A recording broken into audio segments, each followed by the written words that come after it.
June 6, 1944, Normandy Beach. A Sherman tank named Fury takes a direct hit. The crew abandons it. The mission is over, except when a man refuses to leave. And in the cramped, clanking calculus of war, refusal can be its own kind of invention. Sergeant Curtis Cullen had no engineering degree, no fancy certification, only grease under his nails, a welding torch, and a stubborn habit of seeing machines the way a farmer sees soil, full of hidden possibilities if you know where to press and where to pry. His commanding officer called him insane. They laughed at first, and then they watched him turn that so-called madness into a tool that would change the invasion's rhythm. What he built in 48 hours from scrap would become a small, brutal piece of improvisational engineering, simple, rugged, and devastatingly effective. And Eisenhower himself would later sign orders for thousands to be made. This is the story the clean textbooks skip. The one about how a sergeant with a blowtorch and a stubborn plan helped break a stalemate on D-Day. Stay with me, because what followed surprised even the men who lived it. Normandy in June 1944 was not a picture postcard of beaches and blue sky. 6 days after the initial landings, the Allied advance had ground to a near halt, not because of superior German tanks or endless artillery, but because of hedgerows, living fortresses that farmers had built over centuries. These hedgerows, thick walls of earth, stone, and roots, ran like ancient causeways across the countryside, some 15 feet high, as dense as any masonry, and just as unyielding. They were not decorative hedges. They were vertical fields, stitched with roots 10 feet deep, a maze of natural bunkers that turned the Norman landscape into a patchwork of ambush points and traps. For the crews of Shermans, world-class in many respects, these hedgerows became death sentences. Every attempt to climb one tilted a Sherman up on its belly and exposed the thin, vulnerable underbelly of the tank. And waiting behind that tidy ridgeline, like patient predators, were German infantry with anti-tank rifles and shaped charge devices. A tank would nose up, give the enemy a single exposing silhouette, and then the light would go out. The result was always the same: one shot, one kill. Sergeant Cullen watched this unfold day after day with a mechanic's eye for cause and effect, and with the mounting frustration of a man who could fix almost anything except the map. Before the war, he'd turned wrenches in New Jersey, learning how metal behaved under stress, how forces redirected themselves when you changed a pivot point or altered a brace. He knew the secret language of leverage. He could feel how a vehicle would load and unload through a turn or a slope.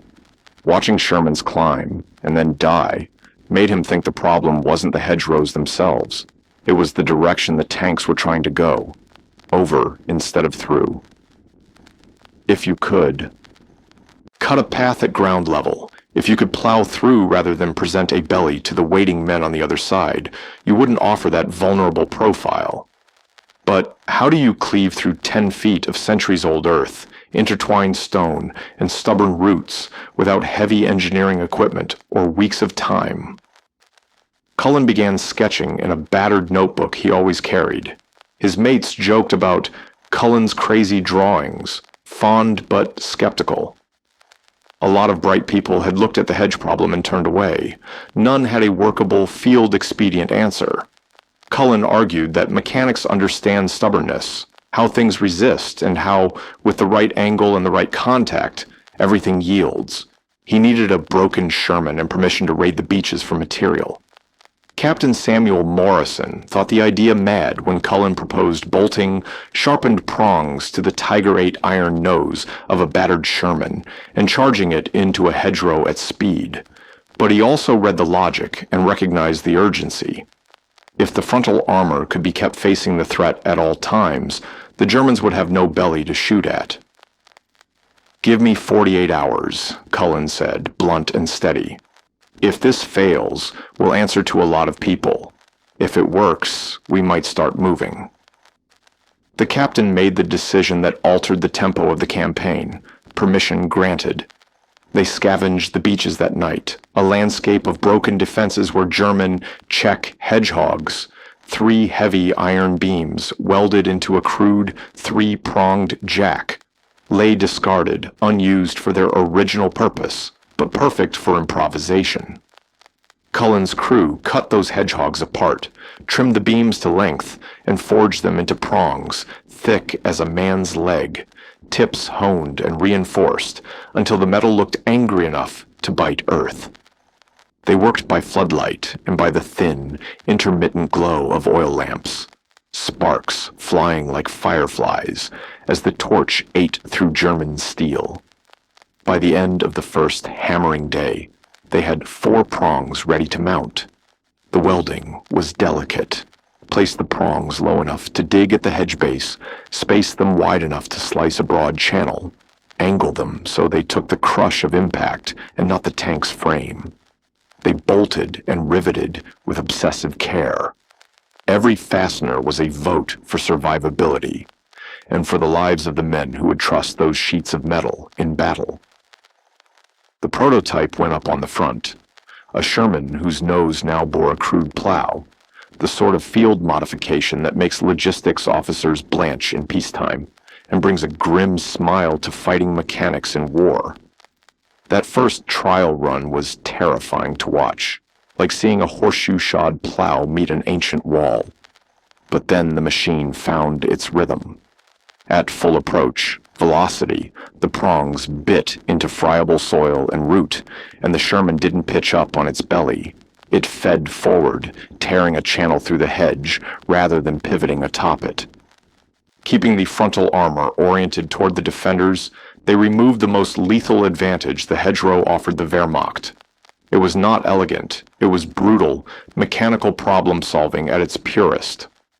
The first time a pronged Sherman forced a passage and came through with its crew intact, the men who had watched laughed and cried at once.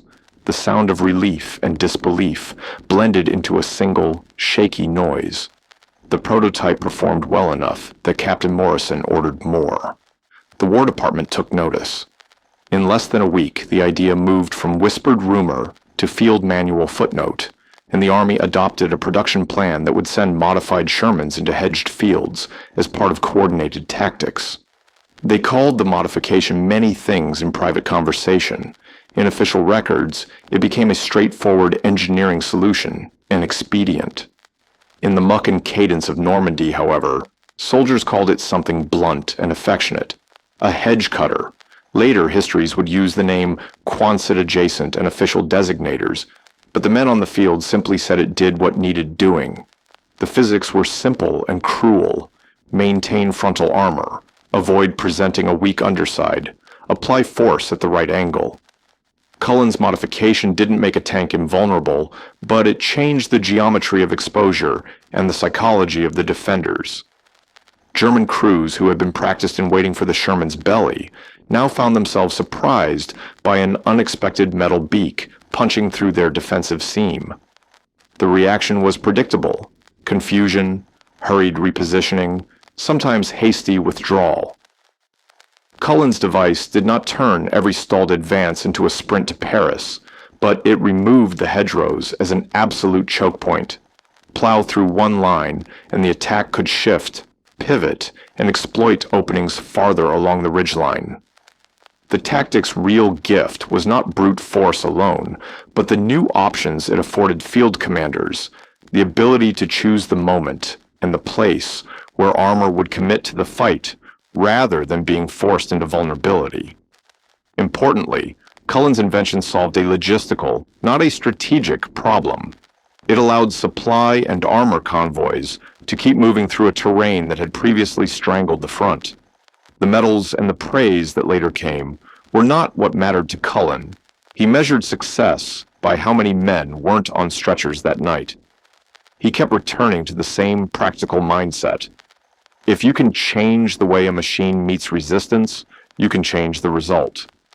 The beaches and the backlots of Normandy provided raw materials, and American industrial muscle backed that field expedient with production planning, but the true leap was in seeing the problem as an engineer with calloused fingers sees it. not as a cursed obstacle, but as another piece of metal to be coaxed into cooperating. There were skeptics, officers who feared the modification would fail catastrophically, who imagined prongs shearing off and jamming treads in the middle of a hedgerow, leaving crews more vulnerable than before. Those concerns were valid.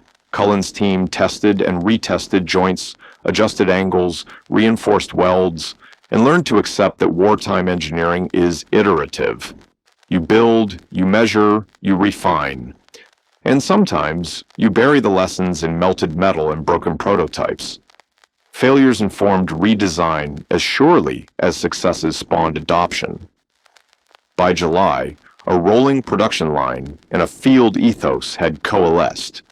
Teams of mechanics trained to add the prongs, supply chains adjusted, and commanders briefed on when to use the modification and when to hold for conventional maneuvers. In practical terms, the hedge cutter reduced the number of separate assaults required to breach hedgerow defenses. Tanks that once needed multiple attempts to force a passage could now do it in 2, or sometimes 1. The human cost per yard fell, and the tempo of advance picked up in sectors where the technique was used intelligently. Still, Cullen refused parades. He kept repairing, kept addressing smaller failures. A bolt that corroded in salt air, a prong that needed a gusset plate to stop bending after repeated impacts, an instruction manual clarified with crude drawings for men who spoke many languages in the multinational invasion force. That attention to detail, the quiet, meticulous tending of fixable things, is what turns a good idea into doctrine. The moral of Cullen's story is not that one man's creativity alone won battles, but that practical ingenuity multiplies when supported by logistics and will. One sergeant's torch found traction because American manufacturing could mass produce the parts and because commanders were willing, in the thick of chaos, to change a rule written on paper. After the war, historians argued about grand strategies and supply lines, about air superiority and naval gunfire. They were right to look at these macro factors. But there's a quieter lesson one soldiers recognize immediately. Wars are often decided in the small, stubborn ways men learn to bend the environment to their favor. Cullen's hedge cutter is a parable of that lesson: metal, welding, and the refusal to accept a tactical inevitability.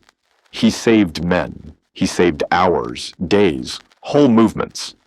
He also taught a generation of soldiers to look at problems not as immutable facts, but as mechanical puzzles. In the dust that rose after those modified Shermans punched lanes through hedgerows, a new kind of forward motion was taking shape. Not the reckless charge of cinema, but a patient, instrumented advance where human judgment and industrial capacity met. And when the story reached home, told in kitchen tables and at local bars, neighbors who used to see only a soldier's silhouette in the newsprint learned the shape of a different courage, the kind that takes a torch to scrap and turns it into a way forward. The marks on the maps changed, slowly, like a tide finally finding its way through rocks. And somewhere, not far from the front, a sergeant wiped his hands, put his torch away, and went back to the work of keeping men alive. The sound that followed those first successful breaches was not gunfire alone, but something softer. The low, steady rev of engines once again moving toward a distant objective. The physics are solid. Steel teeth biting into earth and roots, driven by 30 tons of armored steel. Something has to give, and it will not be the prongs. By dawn on the second day, the modification was finished. A Sherman with 4 steel tusks, thrust from its bow like the snout of some iron boar. Men clustered around it, squinting through grease and cigarette smoke, the cold light catching on fresh welds. Some grinned, some spat and shook their heads. A few wagers were placed, half in jest, half with the brittle humor soldiers use when they want to feel something other than fear. "Looks like a pig trying to mate with a porcupine," one jokester said, and Cullen ran a hand along the nearest prong, as if greeting an old companion rather than a piece of battlefield improvisation. Maybe so, he thought. Maybe. But this pig was about to root a path through every hedgerow between here and Berlin. Captain Morrison walked its length, the sergeant's apprentice of sorts, fingers tapping welds, eyes measuring angles the way a mechanic measures oil pressure, intuitively, without paper. He nodded, finally. "All right, Sergeant," he said, loud enough that the men heard it over the engine growl and distant artillery. "You built your mad contraption. Tomorrow morning we'll find a hedgerow and see whether it's genius or suicide." That night, Cullen lay awake while the rest of the camp snored fitfully under canvas. He ran the numbers again, felt the equation in his bones, leverage, force distribution, the angle of attack. The math fit, beautifully even, but theory and mud are not the same thing. What if the prongs snapped? What if they dug in and they were anchored forever to the earth? What if a shred of root caught a tread and the tank folded like a trapped beetle? Worse, what if a German anti-tank team happened to be waiting on the other side when they burst through? He thought of blaze-lit wrecks, of men he'd seen hauled away with their uniforms already smelling of smoke. He thought of crews who'd never had the chance to tell their wives they were coming home. If this worked, hundreds might live because of an idea welded in a hurry. If it failed, a dozen lives might be ended by his arrogance. He swallowed the night and told himself the choice had to be tried. Morning found the modified Sherman rolling toward a thick, mean hedgerow chosen by board staff officers who wanted to see this contraption either celebrated or buried.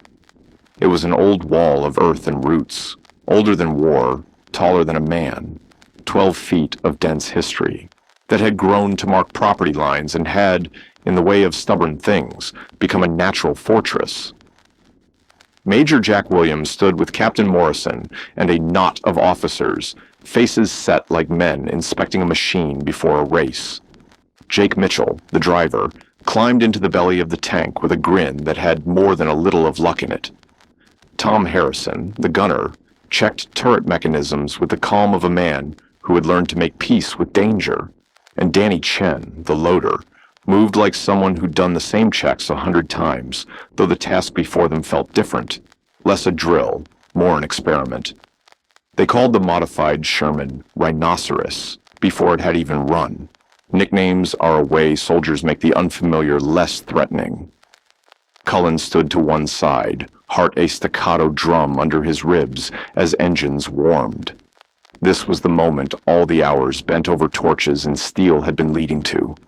If the prongs failed, he would not sleep again for a long time. If they held, the map of the campaign might be drawn differently. "Ready?" Morrison asked, the tone between a dare and an order.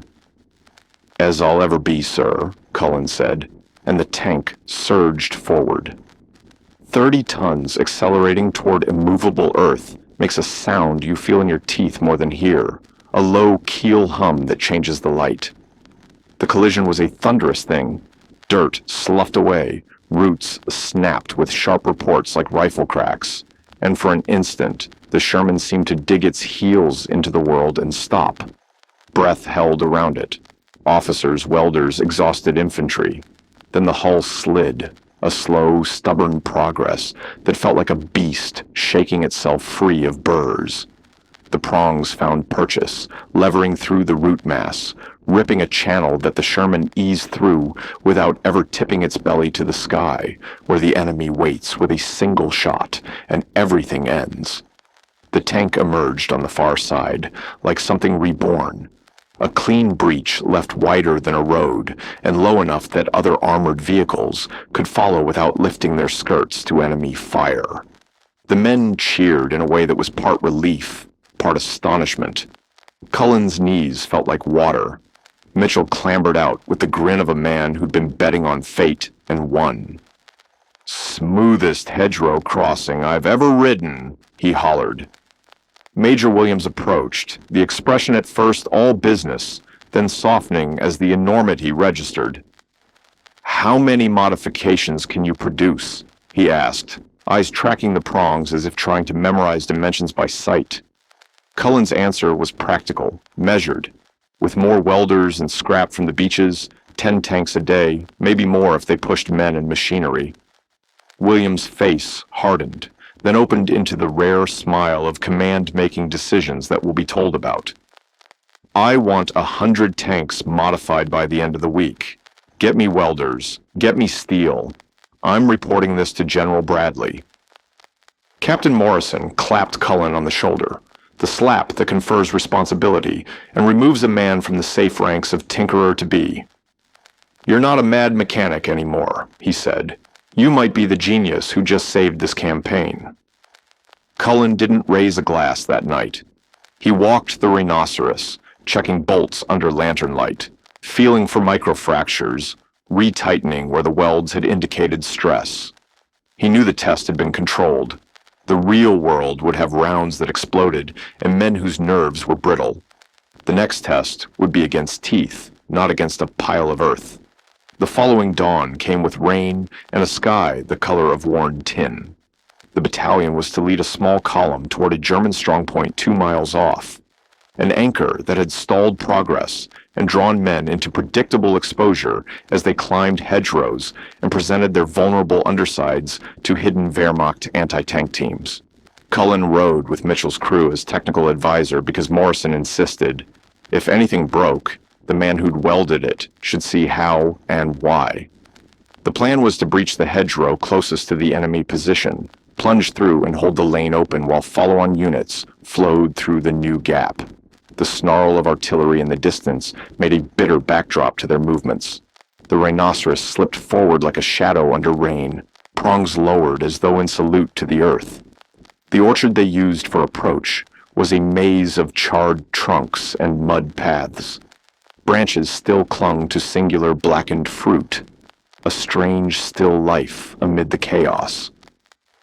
The Sherman eased to the crest of a small ridge, then reversed a little to make their angle, the way a craftsman sets up a tool for the perfect cut. Cullen felt his stomach tighten, and the world narrow to weight and vector. This was not theory anymore. The hedgerow was older than any of them, and held secrets. Roots knotted around buried stones, the memory of seasons pressed into packed earth. When the front prongs met the hedge, the world sounded like an orchestra hitting a sudden, violent chord. Wood and root snapping, clods tearing free, a noise that scattered birds as if it had hands. For a moment, the rhinoceros juddered, and everyone thought the worst. Then the treads dug in and forward motion reasserted itself. The prongs cut a clean path, and the Sherman came through, nose down, so the front armor faced whatever lay ahead, while its belly kept its secrets. The German positions were not unaware. Small arms barked beyond the hedge, and somewhere a heavier gun gave voice, an explosion that threw soil into the air and dusted the tank with grit. But the angles had been right. The prongs did not tuck the Sherman's vulnerable underbelly into view. The crew felt the machine flex around the impact. They had engineered for this, and it held. Men who were watching close enough to see the rivulets of sweat on Mitchell's neck let out breath they hadn't, realized they'd been holding. Soldiers poured through the new gap. Trucks and half-tracks followed. Engineers ran past with demolition kits. The lane became a vein of movement, turning the hedgerow from an obstacle into a conduit. The German defenders were confronted with an ugly truth. The ground they had thought secure could be taken from beneath them, not by artillery and not by aerial supremacy, but by a simple tool and a willingness to drive the right part of a tank at the right angle. What followed was a blur of coordinated action. Infantry moving with shovels and satchel charges, mortars finding old firing positions, the sound of radios crackling orders across hedged fields. Cullen watched men he'd known as cynical and exhausted throw themselves into work with a new light on their faces, the light of people whose chance to survive had increased because someone had changed a small piece of how they fight. He took notes, small adjustments to bolt spacing, a tweak in prong taper to reduce snagging, a suggestion to reinforce the mounts where the spade met the hull. He felt the weight of responsibility with each scribble. This was not a one-off. This could be repeated, refined, turned into doctrine that would save lives. Major Williams wanted production. Captain Morrison wanted the rhinoceros leading the next assault. Cullen wanted men to come home. There were skeptics, of course. Some officers fretted about logistics, steel supply, the need for skilled welders, the risk of putting experimental kits on tanks that might be otherwise serviceable. Others muttered about crossing regulations and the permanence of battlefield improvisation. But the immediate difference in momentum, the way a constricted front opened like a fist, unfurling a finger, spoke more loudly than the worries.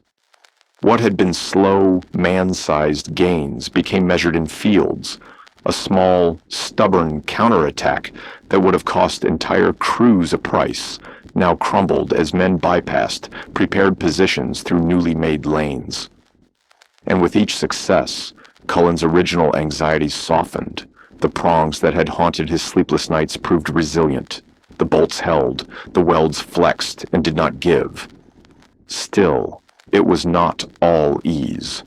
On one operation, a prong caught on an unseen mass of flint and bent, and a Sherman had to be towed back for repair. Cullen worked for 2 days straight with a team of blues and sailors, hammering the steel back, rerouting stress points. Mistakes happened. Fieldcraft is a teacher with a hard curriculum.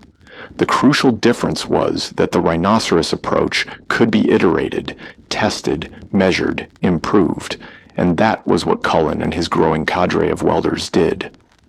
In less than a week, makeshift workshops on the beach, in village barns, along commandeered rail sidings, hummed with the rhythm of cutting torches and the smell of molten metal. Strand steel and salvaged Czech hedgehogs flowed into a steady production line that could convert ordinary Shermans into rhinoceroses at a pace that made commanders smile in a way that doesn't happen often in war, by changing the arithmetic of risk. The column that had been floundering made measurable progress, and the small victories coalesced into a shift in theater dynamics. Word reached division headquarters. General Bradley's staff put the modification on a list that would travel up the chain until it became policy rather than anecdote. Yet the brightest moments were never in the memos. They were in the quiet hours after a night assault where men sat on crates and shared rations, comparing scars and jokes, and a sergeant who had been mocked for being eccentric was greeted with a nod of respect that felt like payback for all the sleepless nights. Cullen never sought the spotlight. He wanted welders and time and the knowledge that a plan had kept lives whole. He would later be given commendations, names carved into reports, and a few awkward handshakes with officers who had once called his idea crazy. But what lingered with him was simpler. The day a hedgerow stopped being a sentence and became a doorway, the look on a young loader's face when he realized he might live to see the end of the war because of a metal prong. War makes strange saints, men who improvise shelter from the storm, who turn scrap into advantage, who dare to try the sideways solution when the forward route is only a path to doom. And when the sun finally broke through the slate cloud line and lit the newly opened lane, soldiers moving through it felt, for a moment, like they were walking into something other than the next salvo of the day, something that might one day be called a way home. A bolt clicked, the engine breathed, the rhinoceros inched forward again. Engines coughed to life across the staging ground, the morning still wrapped in mist. The order came down sharp and simple. Mount up. The air trembled with the growl of idling tanks. The rhinoceros stirred, a Sherman reborn, its new steel prongs glistening wet under the half-light of dawn. They looked alive, like tusks, hungry for the earth ahead. Cullen ran a hand along one, feeling the cool vibration of potential. Around them, men spoke in low tones, the kind that fill the space between fear and faith. They all knew what this meant. Today was no test. Today, the invention would meet the enemy. Ahead lay the hedgerows, those cruel green walls that had strangled every Allied advance since D-Day. Beyond the first one, intelligence said, waited a German MG-42 nest that had shredded entire platoons trying to cross open ground. The usual method was suicide: climb the hedge, expose the tank's belly, and hope the gunners missed before the Panzerfausts found their mark. Cullen's voice came steady through the intercom, soft but firm. Hit it at a slight angle, 20 degrees. Let the prongs bite. Roger that, Mitchell replied, tightening his grip on the controls. The impact hit like a thunderclap. The whole machine jolted, a metal heartbeat slamming through every bolt and rivet. Earth and roots burst outward, showering the Sherman in clods of mud. Inside, the crew lurched forward, harnesses straining, but nothing broke. The welds held. The prongs dug deep. The rhinoceros roared, treads grinding, engine howling in protest, but pushing through centuries of soil and stubbornness. Then, suddenly, daylight, an opening, like surfacing from deep water. They were through. On the far side, a German machine gun crew turned in disbelief. Their weapon clattered on its mount, the operators frozen between instinct and shock. Harrison fired first. One round, high explosive, split the silence. A cloud of dust, smoke, and scattered debris, and the nest was gone. It works. Chen's voice broke over the intercom, high with awe. It actually works in combat. There was no time to celebrate. Another hedgerow loomed ahead, and behind everyone could be an ambush waiting. The rhinoceros pressed forward, cutting and ripping its way through. Each time, the earth yielded. Each time, the crew emerged intact. Behind them, infantrymen cheered, scrambling through the new breaches. For the first time since the beaches, men could advance without the deadly pause of hesitation. The hedgerows, those ancient, gnarled monsters, were finally giving way. Word spread quickly through the column.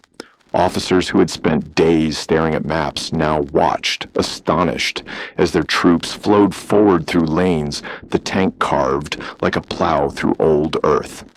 The sound of the cutter tearing into roots became a kind of anthem, the rhythm of progress after weeks of stalemate. The smell of turned soil mixed with cordite and diesel, a strange perfume of invention and destruction interwoven. Then came the test that would define everything. Intelligence had reported a Panther tank dug in behind a particularly thick hedgerow ahead. The Panther, the Wehrmacht's steel predator, mounted a 75mm gun that could kill a Sherman before it even came within range. If the rhinoceros got stuck, it would be nothing but an easy target. The radio hissed with tension. "Contact front," Harrison called. "Panther in partial cover behind the hedge." Cullen's mind whirred. They could pull back, call in artillery, do what the manuals said. But the manuals were what had been failing for weeks. The whole reason for this invention was to change the equation. His voice came calm, but it carried the weight of a decision. "Breach the hedge. Don't stop. We go through fast and come out firing. Speed is our armor." Mitchell didn't argue. The Sherman lunged forward. The hedge ahead looked impossible, a wall of roots and stone thicker than a man was tall. The collision was brutal. The entire tank shuddered as if the earth itself resisted. For a long heartbeat, the rhinoceros seemed caught, the prongs biting but not yielding. "More power," Cullen shouted. "All of it." Mitchell shoved the throttle open. The engine howled, black smoke belching from the exhausts. The tracks dug in, flinging mud like dark water. Inch by inch, the steel prongs gnawed through the hedge until with a guttural groan, the tank broke free, bursting out at an angle. Harrison already had his gun trained where the Panther would be, and there it was, half-turned, its turret still swinging to meet this impossible threat. Harrison fired. The shell screamed, slammed into the Panther's flank, its weaker side armor, and punched through. The enemy tank jolted, belched smoke, and fell silent. Its crew stumbled out, dazed and surrendering before the machine guns even barked. The American infantry swept forward, taking prisoners, securing the field that had held them back for 3 long days. An officer arrived, his uniform splattered with mud, eyes wide. "Sergeant Cullen," he said, grinning, "whatever kind of sorcery you pulled off with this beast, you just did in 2 hours what we couldn't do in 3 days. That strong point's finished." Cullen climbed down from the tank, boots sinking into the churned soil. His legs trembled, not from fear, but from the release of it. The design worked, not just in theory, not just in the quiet of a workshop, but here, under fire. He looked at the machine, the rough welds, the burn marks, the crude prongs, and felt something close to reverence. It wasn't pretty, but it was effective. Captain Morrison arrived moments later, radio crackling with distant voices. He climbed onto the hull and shouted above the engine noise. "Sergeant, division just called. General Bradley himself wants to see you. Major Williams's report hit headquarters. They're calling your modification the Cullen hedgerow cutter. They want 5,000 of them produced immediately." Cullen blinked, the number staggering. 5,000? He echoed, the words barely a whisper. 5,000, Morrison confirmed. "You just changed the playbook, Sergeant." Cullen shook his head, voice low.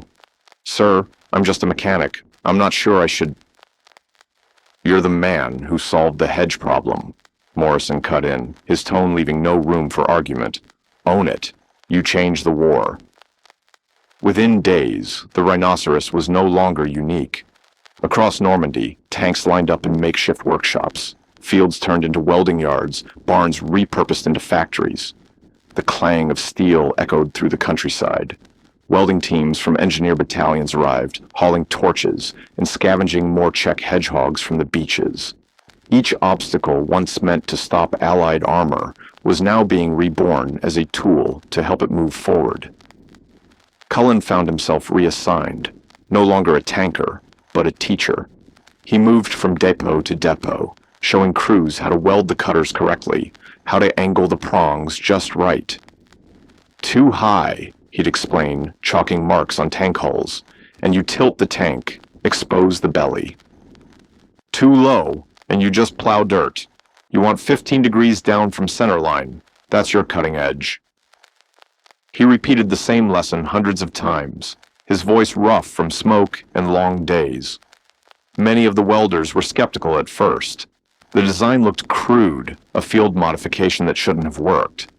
But when they saw the footage, the rhinoceros tanks tearing through hedgerows like paper, infantry streaming behind them, their skepticism turned to awe. They worked faster, fueled by pride and the growing realization that this simple idea was saving lives.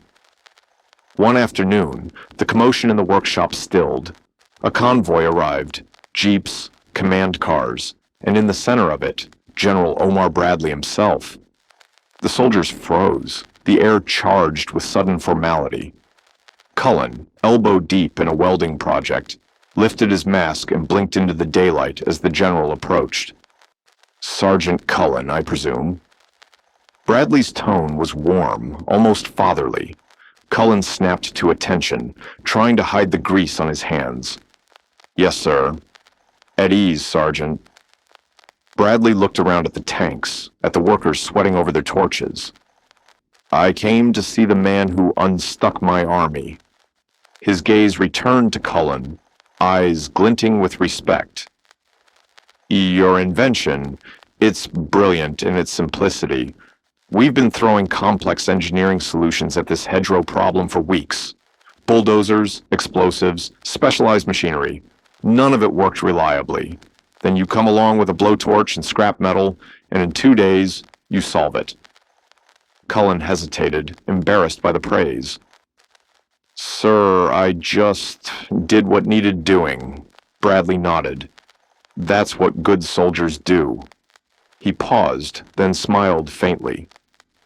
I'm recommending you for the Legion of Merit, Sergeant, and I'm promoting you to Technical Sergeant. We need more men who can think outside the box." When Bradley left, the workshop erupted. His crew swarmed him, clapping his shoulders, cheering, some laughing loud enough to shake off weeks of exhaustion. Cullen tried to smile with them, but his expression softened instead. Inside, he felt something different, something heavier. It wasn't pride. It was a quiet, solemn understanding. He looked at the welders around him, at the sparks flying, at the rhythmic hum of engines waiting to be reborn. He thought of the men out there, in tanks that would now carry these cutters, rolling through the green walls of Normandy toward more open ground and more danger. The invention was saving lives, yes, but it was also pushing men forward into fresh battles. He had given them a tool that would change the map, but not the cost. For a moment, he stood alone amid the noise, listening to the hiss of acetylene torches and the steady tapping of hammers, shaping steel into salvation. Then he looked at one of the cutters, gleaming orange in the firelight, and murmured, almost to himself, "Let's just hope it holds." The air outside was cooling into evening. Beyond the fields, the faint rumble of distant artillery rolled across the horizon, fading like a heartbeat in the soil. A spark drifted down from a welder's torch and died quietly on the dirt floor, leaving only the smell of smoke and iron in its place. He was being called a genius now. There were medals, ceremonies, and polite handshakes with officers whose uniforms never seemed to get dirty. His invention had gone from a desperate experiment to a symbol of ingenuity under fire. Yet, as praise echoed through the command tents, Curtis Cullen found himself thinking of quieter, darker places. The fields where tanks still burned, where hedgerows still hid ambushes, and where the smoke never seemed to clear. The war was far from over. Every mile gained came with a cost, and the numbers behind those gains still carved at him like cold steel. Private Eddie Kowalski, the same young mechanic who'd helped weld together the first crude prototype, noticed the look in his eyes. He caught Cullen outside a maintenance shed one afternoon, the wind carrying the distant rumble of artillery from the front. "You okay, Sarge?" he asked quietly. "You don't look too happy for a guy who just changed the war." Cullen gave a small smile, half apology, half exhaustion. "I'm proud, Eddie, I am. But I keep thinking, what if I'd thought of it sooner? How many crews burned out there before this even existed? What if I'd pushed harder to get it tested earlier?" Kowalski shook his head. "You can't think like that, Sarge. You can't save the guys who are gone, but you're saving the ones still alive. Every day, more tanks roll through those hedgerows because of what you built, and every day, fewer crews are dying inside them. That's what matters." Cullen nodded, but the guilt clung to him like the smell of diesel that never quite left his clothes. War had a way of whispering, if only in the quiet hours, and those were the hours that stayed with him. In his dreams, he'd see the first tanks trying to climb those walls of earth, their bellies exposed, their armor glowing in the sun like an invitation to death. He'd wake before dawn, sweat on his neck, the sound of burning engines echoing faintly in his ears. But morning always came, and with it, the same unspoken command that every soldier learned: keep moving, keep solving problems, save whoever you can today. As the Cullen hedgerow cutter spread across Normandy, the invention began to take on a life of its own. Soldiers in the field sent back notes, sketches, and reports, each filled with ideas to make the design even better. Some crews discovered that adding a fifth central prong improved penetration through especially thick hedges. Others filed down the prongs into jagged saw-like edges that bit into tangled roots with more precision. A few units welded extra plates of armor over the base welds to protect them from stray small arms fire. Cullen loved it. "That's how it should be," he told a visiting war correspondent who came to interview him for Stars and Stripes. "The best ideas come from the guys actually using the thing. I may have started it, but dozens of crews have made it better. This doesn't belong to me anymore. It belongs to everyone who's improved it in the field." His hands moved as he spoke, tracing shapes in the air, as though he could still feel the heat of the welds that had started it all. One of his favorite modifications came from a crew in the 3rd Armored Division. They'd noticed the cutters often got clogged with packed mud and twisted roots, forcing tanks to stop after each breach. So they improvised, welding a simple mechanism based on the rotating blades of a farm harrow that automatically scraped away debris as the tank moved. It was elegantly simple, beautifully effective, and utterly soldier-made. Cullen couldn't stop talking about it. "That's genius," he'd tell the new welders during training sessions. "That's how real engineering happens, not in some lab, but out there, knee-deep in mud with men who don't have the luxury of being wrong." Meanwhile, the Germans were struggling to understand what was happening. Wehrmacht after-action reports, later captured by Allied intelligence, showed growing confusion. One report read, "Enemy armor now penetrates hedgerows without exposing vulnerable surfaces. Method unknown." They tried to adapt. Mines were buried deeper within the hedges. Anti-tank guns were repositioned at odd angles to catch the cutters as they breached. Some units even built fake hedgerows, thin facades rigged with hidden explosives, or Panzerfaust teams waiting behind them. But none of it truly worked. The problem was simple. The Cullen cutter allowed tanks to face the enemy head-on, keeping their thick frontal armor toward danger and denying the Germans their favored belly shots. By August 1944, the tide had shifted. Allied forces were finally breaking free of the Norman labyrinth, surging across France in the great pursuit that would carry them to the Seine. And in that rapid advance, nearly every Sherman tank bore Cullen's unmistakable steel tusks. What had begun as a field modification, born of desperation and scrap metal, was now standard issue. New Shermans rolling off production lines back in the United States came with factory-welded mounts already built into the hulls. The hedgerow cutter was no longer an improvisation. It was part of the tank's DNA. As the front moved east and the terrain opened into rolling farmland and city streets, the cutters found new purposes. Tank crews began using them in ways no engineer had imagined. In urban combat, they became battering rams, tearing through brick walls and wooden barricades where German snipers and Wehrmacht holdouts had taken cover. The psychological shock was immense.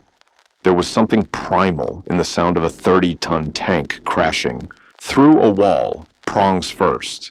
Many German defenders simply dropped their weapons when they heard that sound. Then came the river crossings. In France's wetter regions, tankers discovered the cutters gave extra traction on slippery riverbanks, their prongs digging in like claws, anchoring the tanks against mud and current. Later, in winter, the cutters plowed through snowdrifts that would have bogged down entire columns. They became snow-clearing tools, carving paths for trucks and infantry alike. By late 1944, Cullen, now promoted to Master Sergeant, was attached to an engineering evaluation unit. His days were spent traveling from one frontline depot to another, observing, sketching, taking notes. His battered notebook grew thick with field diagrams, new configurations, weld reinforcements, modifications that no manual had yet documented. In a letter to his mother back in New Jersey, he wrote, "I built them to cut hedges, but these boys are using them for everything. Walls, trees, snowbanks, you name it. I guess when you give soldiers a tool, they'll find a way to make it fit the fight." The most surprising use came during the Battle of the Bulge in December 1944. The Germans had felled trees across narrow Ardennes roads, trying to choke the Allied counteroffensive.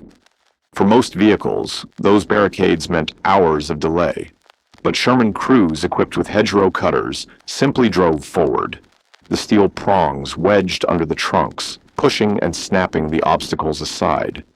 In one report, a tank commander described using his cutter to move a disabled German panzer blocking a village street. The prongs hooked under its skirt armor, the report read, and with enough throttle, we shoved it clear. The whole column rolled through. Cullen laughed when he heard that story.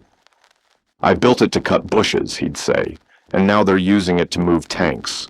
That's war for you, always making do. Still, not all the results were success stories. Some crews overestimated what the cutters could handle. Prongs snapped when used against reinforced concrete. Welds tore when tanks tried to lift wreckage instead of cutting through it. And more than once, in the fog and chaos of battle, Allied gunners mistook the sharp silhouette of the modified Shermans for enemy armor and opened fire before realizing their mistake. Cullen took each report seriously, working with engineers to draft new manuals and improve training materials. The cutter's a tool, not magic, he reminded the crews during briefings. Treat it like one. It's meant to get you through the hedges, not through everything. Use it wrong, and you'll break it, or worse. Use it right, and it'll bring you home. By early 1945, as the Allied armies pushed into the heart of Germany, the hedgerow cutter had become so common that new tankers scarcely remembered a time when Shermans didn't have them. What had once been a desperate improvisation in a muddy Normandy field had reshaped not only the battlefield, but the very way soldiers thought about problem-solving in war. It was more than an invention now. It was a philosophy, a quiet testament to the power of necessity and the stubbornness of the human mind when cornered. And Cullen, though still uneasy with the word hero, began to understand what his creation truly meant. Not glory, not genius, just the relentless refusal to accept that something couldn't be done. Sometimes, in the fading light of evening, he'd pause beside one of the tanks waiting to move out, its steel tusks gleaming dull in the dusk. He'd run a gloved hand over the welds, listening to the wind hum softly through the prongs like a low, metallic sigh. Then he'd step back, watching as the engine turned over, the machine grumbling to life, its breath mingling with the cold air. And for a moment, the war seemed to breathe with it. The innovation had become routine, ordinary, even invisible. It had woven itself so deeply into doctrine and tactics, the younger soldiers assumed it had always been there, just another part of the tank's anatomy. For Cullen, that realization was both deeply satisfying and quietly sad. His invention had worked so well that it erased its own necessity. Success, he realized, was when people could no longer imagine the problem that once kept them awake at night. That's how you know something really worked, Captain Morrison told him once with a knowing smile. You didn't just solve a problem, Sergeant. You made it disappear. Cullen nodded, but he also knew that nothing in war ever vanished completely. Every innovation cast a shadow, and his was no different. The first cost was human. Once the cutters proved their worth, infantry commanders began planning differently. Where once an attack might have been delayed for reconnaissance or additional support, now they pressed forward with the confidence that their tanks could breach any obstacle in their path.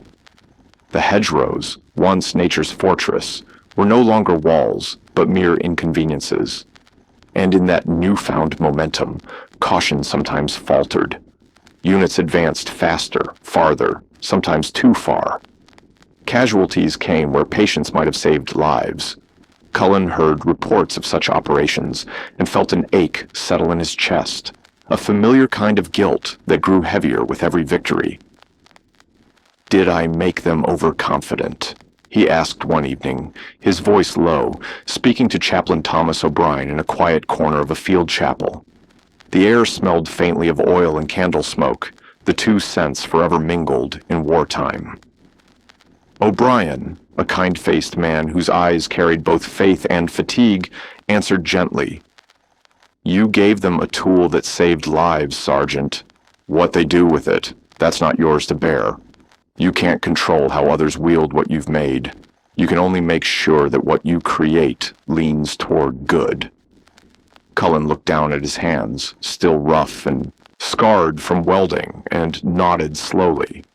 But the truth was harder to accept. Tools, he thought, don't decide how they're used. Men do. The second cost was harder to speak about. The cutter had not only saved Allied lives, it had ended others more quickly. The German defenders who might have survived a slower, more methodical campaign now perished in the rapid breakthroughs his invention made possible. Intellectually, he understood that was war. To win meant the enemy must lose. But emotionally, it gnawed at him. "I killed men I never saw," he confessed to Kowalski one night as they sat near a workshop, the distant thunder of artillery still echoing faintly beyond the horizon. "Not directly, but tanks using my cutters got to positions they never could have before, and killed because of it. And now they're giving me medals for that. Medals for making killing more efficient." His voice trailed off, almost lost in the hum of the night. Kowalski took a long breath before answering. "You know what feels wrong to me, Sarge? Watching our guys burn because we couldn't break through those hedges. You stopped that. Yes, your invention killed Germans. It's a weapon, that's what it's meant to do. But it also saved Americans. And it shortened this war. Every day it ends. Sooner means fewer people die. Ours, theirs, civilians stuck in between. That's the truth, even if it doesn't feel clean."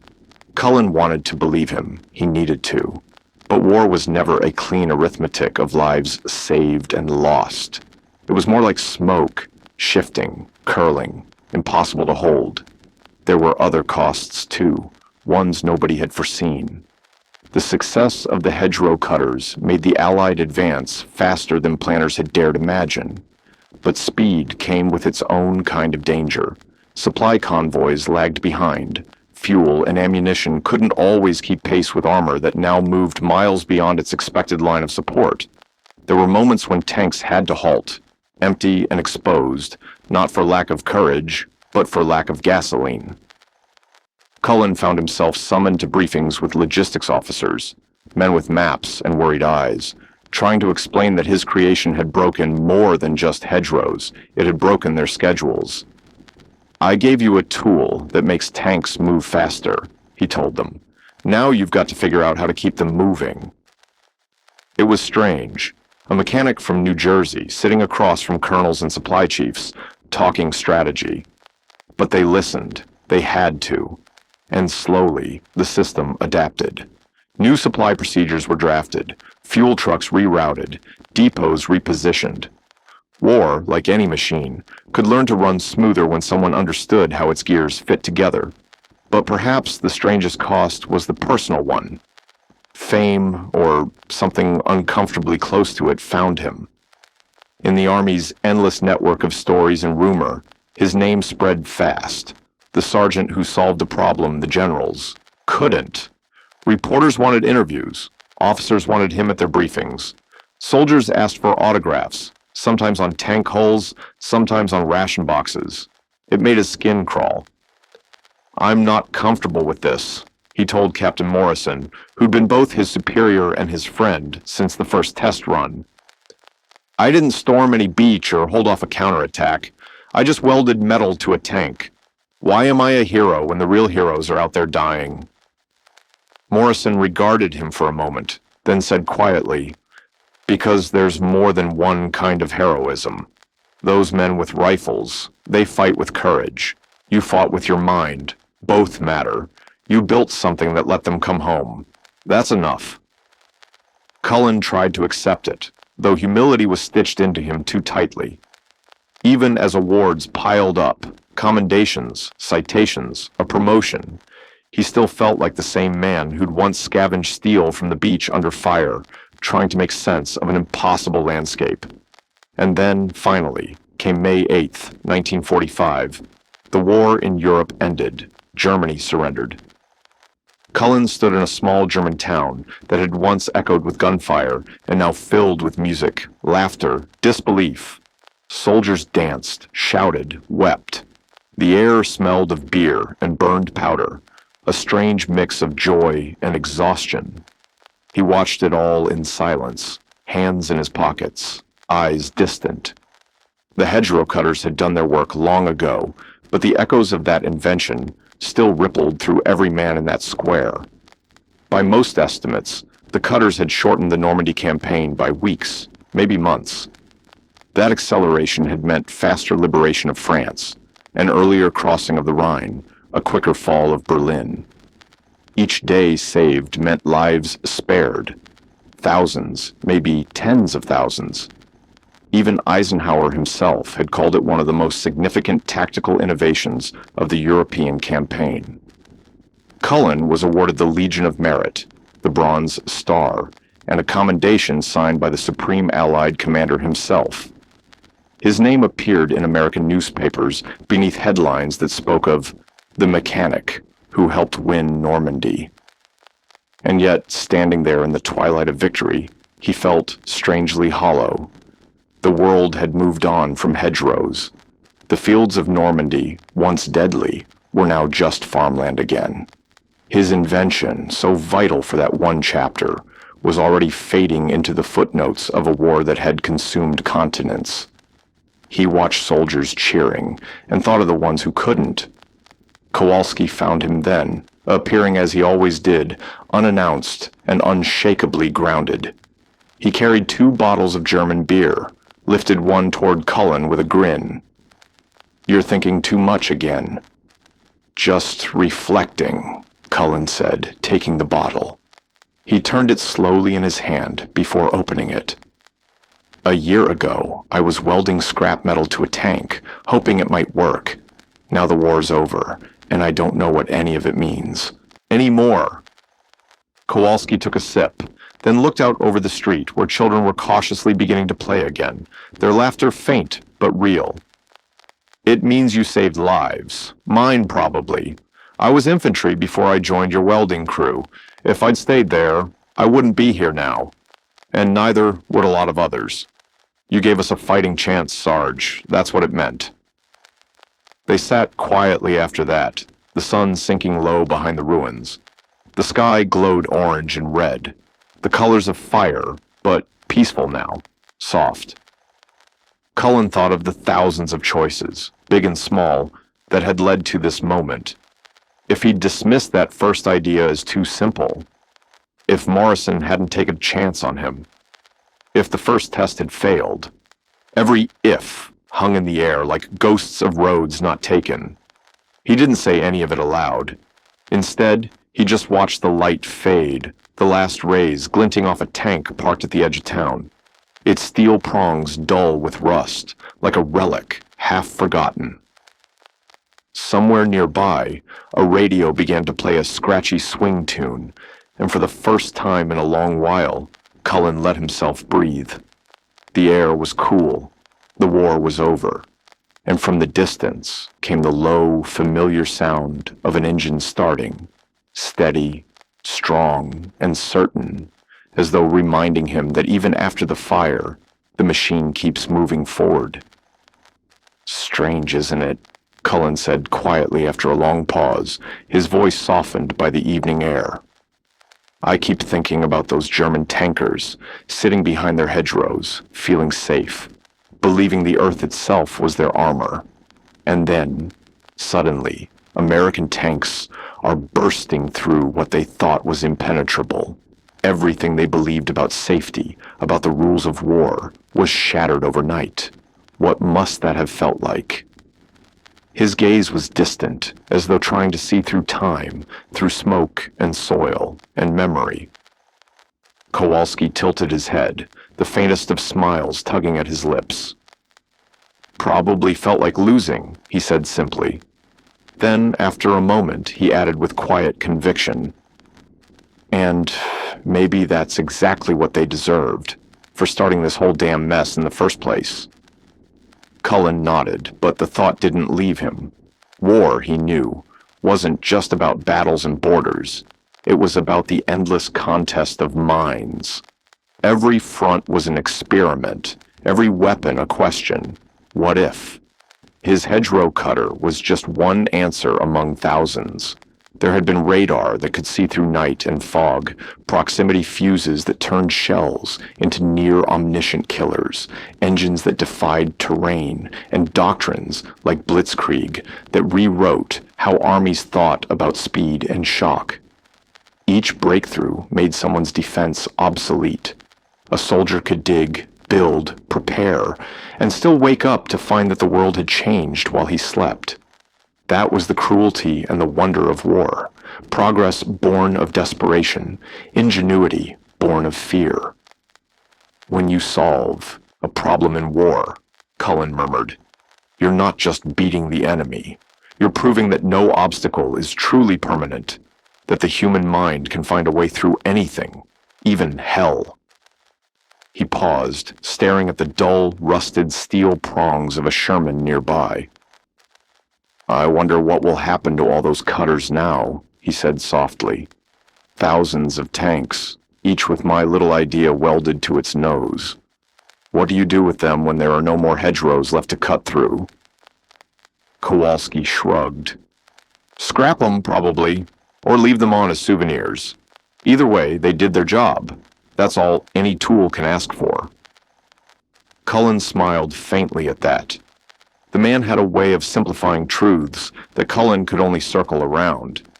Tools didn't seek glory. They just worked until they were no longer needed.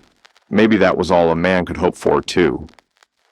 When Cullen finally returned home to New Jersey in late 1945, the war had shrunk into the shape of a duffel bag. Inside were medals, old photographs, and a few folded papers that had once felt important.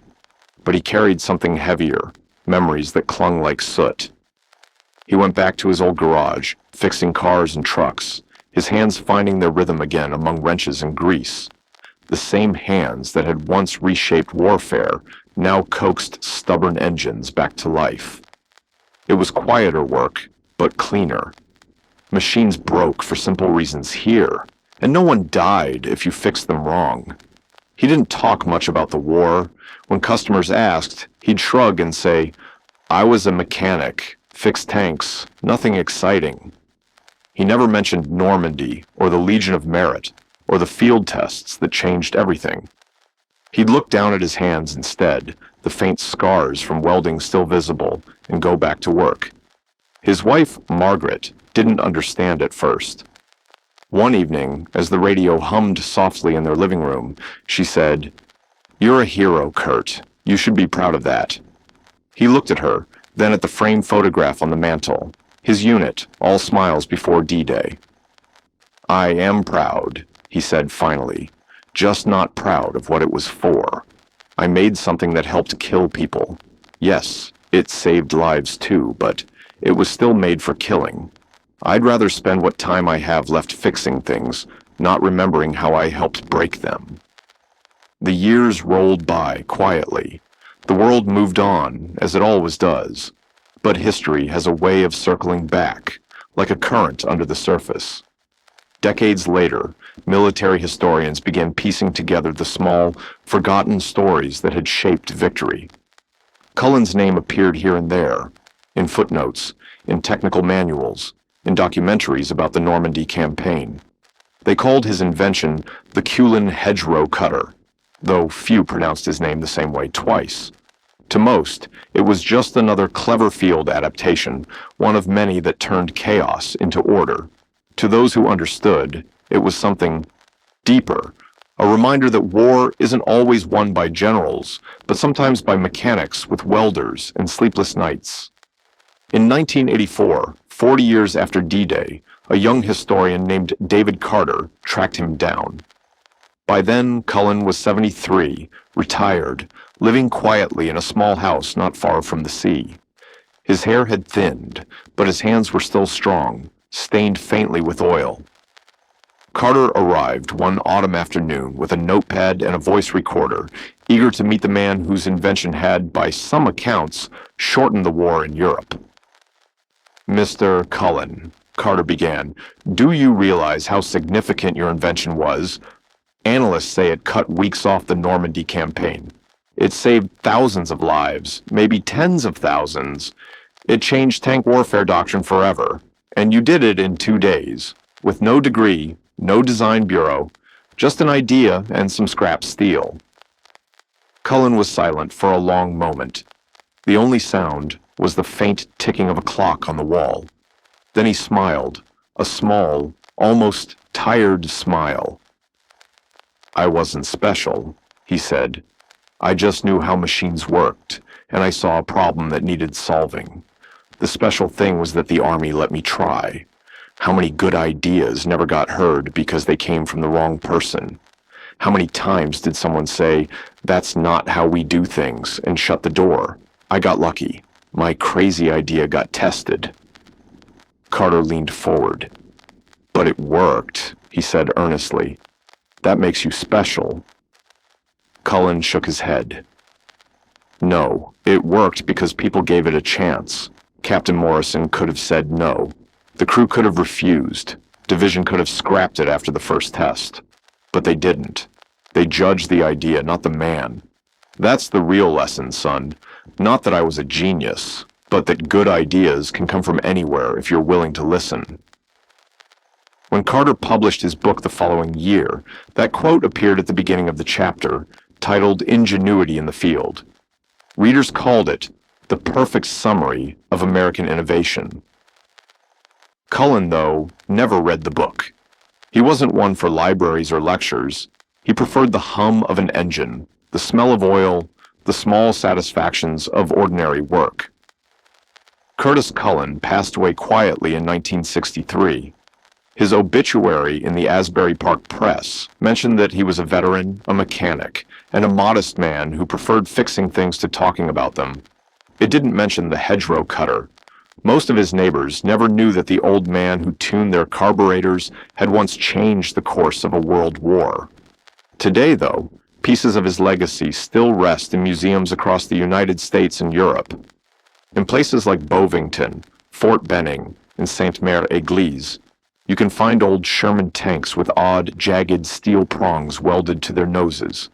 Tourists walk past them every day, sometimes pausing, sometimes not. The plaques beneath explain what they are, how they turned the hedgerows of Normandy from fortresses into open fields. And in smaller letters, they bear his name, Curtis G. Cullen, U.S. Army, the mad mechanic who refused to accept that some problems couldn't be solved. If you stand close enough, you can still see the rough seams of the welds, the scars of work done in haste and hope.